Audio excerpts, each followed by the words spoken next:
본인 돈 3천만 원 더 있으면 돼요. 그럼 충분히 마켓에 들어갈 수 있어요. 강북 같은 경우에는 올해 초에 슈퍼사이클을 탔어요. 안 오르는 것 같지만은 결국은 누적 상승률은 맞춰요. 그래서 안녕하세요. 지식이 되고 돈이 되는 시간 부동산 클래스의 정재입니다. 자, 오늘은 부동산 트렌드 2026의 저자시죠? 서울대 환경대학원 김경민 교수님을 모시고요. 정지된 시장, 공급 절벽, 그리고 이제 앞으로의 부동산 흐름까지 다양한 인사이트 들어보는 시간 갖도록 하겠습니다. 교수님 어서 오세요. 네, 안녕하십니까. 네. 바쁜 시간 내주셔서 감사합니다. 별 말씀을요. 지금 뭐 부동산 트렌드 2025에서 그때 우리가 서울 집값의 슈퍼사이클이 이제 시작됐다라고 말씀을 해주셨잖아요. 지금 1년이 지난 이 시점 어느 구간에 와 있다고 좀 생각하세요? 우선은 뭐 강남은 작년부터 슈퍼사이클 들어가서 상승 트렌드에 들어갔고 6272건 11억원 대출을 규제를 하려고 했음에도 불구하고 강남은 이제 단지별로 봤을 때 거래량이 약간 줄더라도 가격이 오른 건 잡혔잖아요. 그래서 아마 부동산의 사이클이 길기 때문에 한번 슈퍼 사이클 타면은 수요를 잡는 정책에 상관없이 이게 좀 장기간 갈 수는 있어요. 근데 그게 얼만큼 장기간인지는 지금 잘 모르겠어요. 그리고 강북 같은 경우에는 올해 초에 슈퍼 사이클을 탔고 강북도 거래량이 준 건 맞는데 단지별로 봤을 때 가격 하락은 우선 안 잡혀요. 일부에서 가격이 올라가고 잡히기 때문에 본질 가치를 보면은 강남과 강북은 이제 슈퍼사이클 상승 트렌드에 있는 것으로 보여요. 아, 그렇군요. 자, 뭐 이번 2026의 책의 이제 부제는 뭐 서울 집값 상승의 도미노 본격화 이런 이제 메시지를 주셨는데요. 이제 향후 어떤 시장의 뭐 핵심 메시지일 것 같은데요. 그러니까 우리가 이게 데이터라는 게 사실은 과거 트렌드를 보면은 우리가 미래도 우리가 알 수 있잖아요. 그러면은 이제 단기적으로 보면은 강남이 먼저 오르고 그 다음에 강북은 안 오르는 것 같은데 우리가 어느 정도 한 4, 5년의 장기적 트렌드를 보면은 강남이 이렇게 올랐다가 계속 이렇게 올라가진 않거든요. 올랐다가 그 다음부터 상승세가 약간 꺾여요. 그러니까 하락이 아니고 상승세가 꺾이는 거고 강북 같은 경우는 시차를 두고 좀 굉장히 안 오르는 것 같지만은 결국은 누적 상승률은 맞춰요. 그래서 제가 상승 도미노 말씀드렸던 거는 강남으로부터 강북까지 강남구, 그다음에 성동구, 그리고 동대문구하고 이제 노원구를 봤을 때 여기가 이렇게 상승하면은 성동구가 한 이 정도, 동대문이 이 정도, 노원이 이 정도지만은 이게 다 같이 두 배로 이렇게 올라가는 게 아니고 나중에 누적 상승률은 맞추니까 그 관점에서 말씀드린 거예요. 예. 결국에는 뭐 강북이 그래도 눌려 있었던 게 어느 정도 강남을 따라갈 거다. 좀 그렇죠. 시기를 좀 놓고 보면 뭐 이런 말씀이시죠. 누적 상승률은 아마 비슷해질 겁니다. 다만 문제는 이제 이거죠. 예전에 고가 주택이 10억이고 저가가 5억이라고 했을 때 같이 이제 100% 오른다고 하면은 예전에는 5억 차이였지만은 얘는 20억 되고 얘는 10억 되는 거잖아요. 이 레벨 차이는 10억으로 벌어지는 거죠. 절대 금액은 차이가 좀 나지만 그렇죠. 그래도 상승률은 같이 이제 갈 맞습니다. 거다. 이렇게 집값이 이렇게 확산하는 그래서 상승하게 되는 이런 근본적인 요인은 뭐라고 보세요? 그러니까 이 공간 균형인 것 같아요. 공간 균형. 서울은 사실은 이게 경기도권의 대기수요가 너무 많기 때문에 상승률이라는 게 결국 맞춰지더라고요. 과거의 패턴을 보면은. 그래서 그런 것 같아요. 이 대기수요 존재하고 그 다음에 이제 서울이라는 곳 안으로 누구든지 들어오고 싶은 수요들이 많기 때문에 이 고가주택 또는 저가 서민주택에서의 어떤 삶의 질을 구성하는 어떤 어메니티 차이가 이렇게 커지고 계속 커지냐 그건 아닌 것 같거든요. 강북에 있는 저가 지역도 충분히 대중교통성도 좋은 데가 있고 학군인도 뭐 미국처럼 극심하게 나쁜 데도 아니고 치안도 굉장히 한국은 좋은 편이기 때문에 그 차이라는 게 그렇게 외국처럼 크지가 않다. 벌어지지 않는 것 같아요. 네. 그럼 지금 이렇게 이런 상승의 흐름을 좀 제약을 걸 수 있는 이런 어떤 변수라든지 조건 이런 게 좀 있을까요? 우선은 매매 시장 같은 경우에는 지금 우리가 과거의 트렌드를 보면은 가격이 상승하는 시점에는 수요 정책은 작동하지 않았어요. 그러니까 문재인 정권 때도 매달 뭐가 나왔는데 수요 잡는다고 LTV, 뭐 세금 작동하지 않았거든요. 지금 627과 11호도 사실은 수요 잡는 건데 작동하지 않아요, 지금. 그럼 결국은 이제 공급은 3, 4년 후에 나오는 거기 때문에 거대한 분양 시장을 열어서 기축 시장에 있는 수요를 일로 옮겨야 돼요. 그 플랜이 나와야 되는 거고 임대차 시장 같은 경우에는 저는 기본적으로 주거 그 바우처죠. 주택 주거 지원금 같은 것들을 중산층과 서민한테 조금 더 확충해서 지원할 수 있는 플랜 같은 것들을 좀 나왔으면 좋겠어요. 예. 네. 주거복지를 통해서 이제 좀 서민들도 좀 도움받을 수 있는 예, 예. 그리고 좀 공급 정책을 통해서 좀 주택을 좀 안정시킬 예, 수 맞습니다. 있는 네, 예. 그런 정책이 좀 나왔으면 좋겠네요. 교수님, 요즘 보면 예. 뭐 서울 강남의 집값 뭐 생각보다 비싸지 않다 뭐 이런 의견도 있더라고요. 현재 뭐 시장 구조와 수요를 비교해 봤을 때 어떻게 좀 평가하고 계세요? 강남 집값 비싸죠. 그걸 사다가 사시면 안 4, 되죠. 50억 되니까 좀 비싼 거죠? 아, 비싸긴? 그럼요. 저는 딴 것보다도 제일 문제가 앵커링 효과 같아요. 앵커링. 그러니까 외국에서 주택 가격 얘기할 때는 중위 가격 갖고 얘기해요. 그 지역의 중위 가격이 어떻게 됐다. 근데 이게 신문이나 이런 데서 미디어에서 너무 가십성으로 가요. 예를 들어서 반포에 있는 어떤 특정 아파트 단지가 국민 평형인 33평이 거기가 50억에 거래됐다. 50억에 5억에 거래됐다. 60억에 거래됐다. 그것만 하잖아요. 그건 완전 가십성 기사예요. 그럼 우리가 역으로 기자들한테 이런 질문을 할 수 있잖아요. 서울 시민들 중에서 사회초년생 그리고 또 생애 첫 주택을 하는 사람들이 선호하는 주택 평형이 뭐냐? 25평과 33평 물어봤을 때 지금 압도적으로 25평이에요. 그죠? 그럼 25평 주택에 대해서 서울시 아파트의 25평 아파트의 중위 가격이 뭐냐를 기자들이 대답을 해야 돼요. 그렇게 대답하는 사람은 없을 거예요, 사실은. 그게 9억이에요. 그리고 노원구, 도봉구, 성북구가 가장 큰 아파트 단지잖아요. 그죠? 거기 25평이 6억이란 말이에요, 사실은. 그 말씀은 뭐냐면은 서울시에서 가장 좋아하는 유형의 아파트가 25평인데 25평, 33평이 제일 많잖아요. 사실 정부 정책 때문에. 그럼 25평 아파트 중에서 절반이 9억 이하란 얘기예요. 사실은. 그럼 그건 충분히 살 수 있는 가격대라고 저는 개인적으로 생각하고 강남은 이건 초고가 시장이기 때문에 그게 적당하다고 보시면 안 돼요. 왜냐하면 초고가 시장은 항상 버블이 껴있기 때문에. 예. 그래서 제가 봤을 때는 그거는 좀 굉장히 다른 어프로치예요, 사실은. 예, 예. 중위 가격으로 좀 봐야 되겠군요. 아, 중위 가격으로 네. 봐야죠.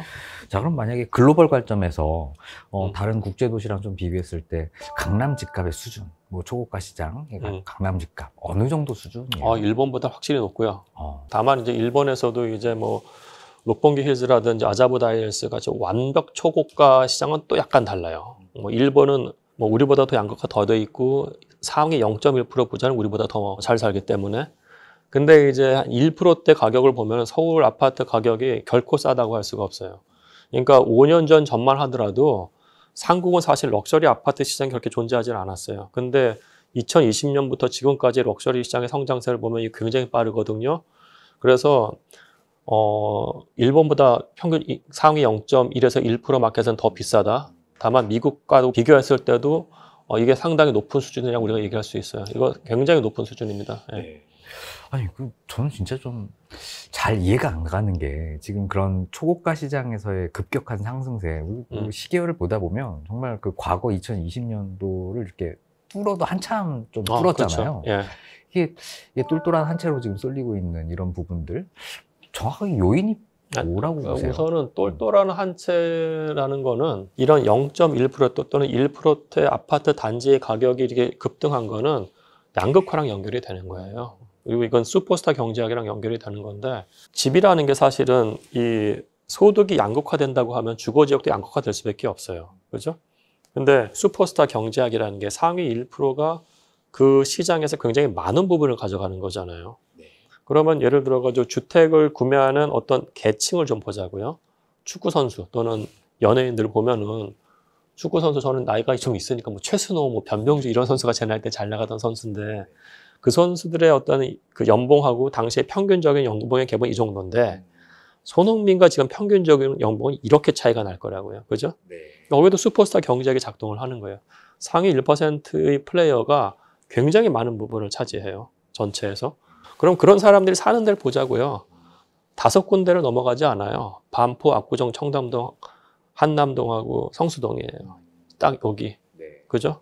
그러면 이제 굉장히 소수를 위한 럭셔리 시장이 완전히 공고하게 된 거예요. 근데 저는 이제 이거는 전 세계적으로 다 그렇게 가고 있어요. 슈퍼스타 지역, 슈퍼스타 단지가 존재하는 건데 이게 이제 그거에 당연하기 때문에 그거를 확장시켜라가 아니고 그 다음 문제는 이제 도시계획적 그 불균형을 어떻게 해소할 것인가에 대한 부분들. 보이스가 지나치게 낮기 때문에 보이스 올리자 해야 네네. 된다고 생각해요. 일단 어느 정도 세금으로 네, 예. 좀 안정화시켜야 될 필요성이 예. 있다 이런 말씀이시죠? 자, 그럼 좀 이런 많이 올라가고 있는 강남 집값 좀 어떻게 좀 더 오를 여지가 있을까요? 아니면 좀 한계점일 것 같으세요? 제가 봤을 때는 627하고 11호가 시장을 왜곡시켰어요. 그러니까 그게 어디서 나타났냐면은 올해 1분기하고 2분기 패턴을 보면은 1분기 때 오히려 강남 3구의 거래량이 노원, 도봉, 성북구 거래량보다 많았어요. 사실 이건 말이 안 되거든요.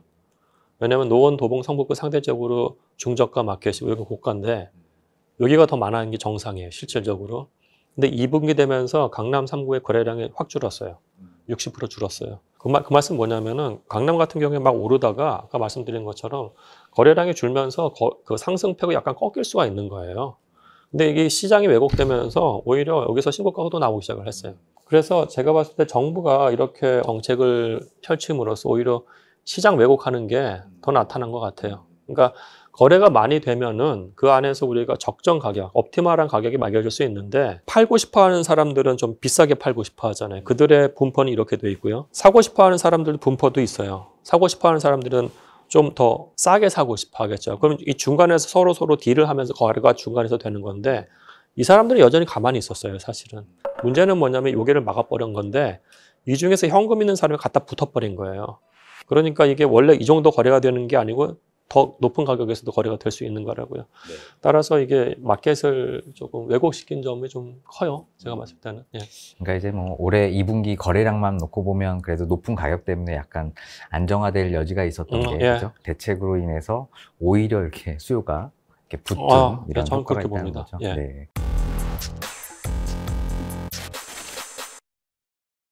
자, 그럼 뭐 저가 아파트, 고가 아파트 지금 시장의 네. 흐름들이 좀 계속 다르게 나타나고 있는데요. 뭐 이건 정말 우리가 어떻게 좀 해석해야 될까요? 고가 아파트하고 저가 아파트는 사실 다른 마켓인 거죠. 다른 마켓인데, 근데 이제 그러니까 우선 왜곡이 여기서부터 시작된 것 같아요. 왜곡이 여기서부터 시작됐는데, 저는 어떻게 보면 이 가격이 약간씩 버블은 좀 껴있다고 생각을 해요. 근데 실질적인 가격대보다 강남 같은 경우에는. 근데 이제 중저가 아파트 같은 경우에는 데이터상으로 봐도 2021년 고가를 아직 회복하지 못한 데도 있고 근접한 데도 있어요. 그럼 우리가 인플레이션 같은 것을 봤을 때 오히려 여기가 더 상승할 수 있는 여력은 더 있다고 개인적으로 생각을 해요. 따라서 이건 시간의 문제일 뿐이지 아까 말씀드린 것처럼 누적 상승률은 맞춰갈 거예요. 중저가 같은 경우는 그래도 수요가 더 많잖아요. 물론 여기서도 이제 수요를 좀 제한시켜 놨습니다만 아까 말씀드린 것처럼 25평이 중위값이 9억이에요. 생애 첫 주택 매수자 같은 건 LTV가 70% 나오잖아요. 그죠? 97에 63, 6억 3천까지 받을 수 있으나 6억까지 받는 거니까 본인 돈 3천만 원 더 있으면 돼요. 그럼 충분히 마켓에 들어갈 수 있어요. 다만 이제 도지거래 허가제로 좀 묶어놔가지고 자금 출처는 증빙하면 되는 거예요. 예. 따라서 이 행정적인 허들을 해놔가지고 사람들 좀 힘든 게 한 건 있는데 그렇다고 본질 가격이 변화하는 건 아닙니다. 예. 그렇군요. 자, 또 마지막으로 한번 좀 질문 드려보고 싶은 게 이제 우리가 뭐 가격 흐름도 좀 중요한데 심리 부분도 좀 예. 중요하잖아요. 지금 현재 수요자들의 심리나 기대가 좀 어떤 식으로 좀 흘러갈 거다라고 이렇게 그러니까 보세요? 이게 저희가 봤을 때 이 전체 수요는 둘로 나눠야 될 것 같아요. 첫 번째는 대중이에요. 모든 사람들이 있고 그 중에서 이제 시장 참여자라는 사람들이 있어요. 근데 이 대중이라는 사람들은 어떤 성격이냐면은 많은 경우가 과거 지향적이에요. 우리가 백월드 루킹이라고 하는데 과거부터 가격이 떨어졌어요. 그럼 계속 떨어진다고 생각해요. 올랐어요. 그럼 계속 오른다고 생각을 하고. 근데 포워드 루킹 하는 사람들은 뭐냐면은 마켓에 참여하는 시장 참여자들인데 이 사람들은 정말 열심히 공부해서 누구보다도 합리적이고 누구보다도 빨리 움직여요. 시장 참여자들은 모든 환경을 인지를 해요. 첫 번째는 부동산 시장이라는 게 금융시장하고 공간시장의 영향을 받는데요. 공간시장 같은 경우에는 부동산 공급이 계속 줄다는 거 누구나 다 인지하고 있고 내년에 최초로 2만 채가 깨져요. 2029년은 어마어마하게 떨어지고 그러면 공급이 없다는 걸 너무나 체감하실 것이고 두 번째는 수요 측면에서도 작년부터 올해까지 사실은 기준금리 굉장히 빨리 인하했어요. 100bps를 1년 안에 인하했거든요. 근데 내년부터는 지금 인하를 아마 조금 연기를 시킬지 모르나 인하하는 건 팩트예요. 왜냐하면 내년 5월 달에 연준 의장이 바뀔 거고 그때부터는 무지하게 빨리 내릴 겁니다. 한국이 안 내릴 수가 없어요. 그러면은 금리 인하라도 그냥 기본적으로 보는 거예요. 양쪽 다 좋은 사인이고 그에 더해서 인플레이션이 왔기 때문에 인플레이션에서의 부동산 해지라는 건 너무나 당연한 거예요. 그런 시장 참여자들은 그런 거를 보고서 본인들이 들어갈 거예요. 근데 대중은 그렇지 않을 수 있어요. 예. 전세는 없어져야 된다고 생각하는 사람이에요. 사실은 전세는 법적으로 더 이상 보호를 못 받아요. 거의 매년 5%씩 올라가요. 전세 가격이 이렇게 올라가는데 가격이 내려왔다가 여기서 붙어버릴 거 아니에요. 매매의 하반 경직성을 담보해 주는 거기 때문에 전 전세는 없어져야 된다고 생각을 하는데 빌라에서는 아마 내년 되면 반전세가 아마 더 가장 많은 유형이 될 거고 저는 그건 굉장히 좋은 현상이라고 봐요.